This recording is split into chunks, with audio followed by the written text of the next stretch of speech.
When I first found out I had cancer, I was standing here in this kitchen in the middle of a huge remodeling project with my mother-in-law and father-in-law here, and the phone rang.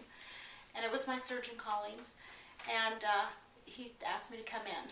And I was convinced that I did not have cancer. It wasn't even on my radar. I was going to be leaving the next day to speak at a conference in Chicago, and so that was my focus.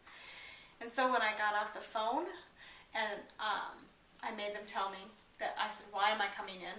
And they finally told me, and I said, I literally went to my knees. I was absolutely that shocked. My stomach was a mess, and I went to my knees, and my dear mother-in-law, who had fought her own breast cancer battle 5 years before that, came over and wrapped her arms around me and hugged me and cried with me because she knew what I was going to have to go through.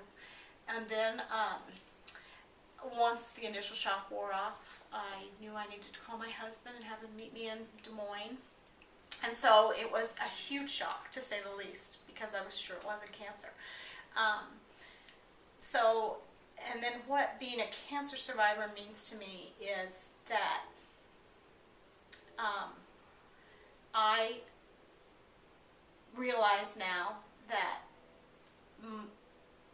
each day is a gift, and that I need to live life to its fullest. I also realize that God gave me cancer for a reason, and even though at the time I did not understand what that was, in fact, I think that was the defining moment for my faith, was that evening, being down in the basement, crying with a towel over my mouth so my in-laws wouldn't hear me, and really struggling at that point in time, saying, okay, God, you've said that everything is for my good, and I don't get how cancer can be for my good, but I'll trust you on this. And I'll just wait for my faith to catch up with my feelings, and I'm just going to walk this road with you and know.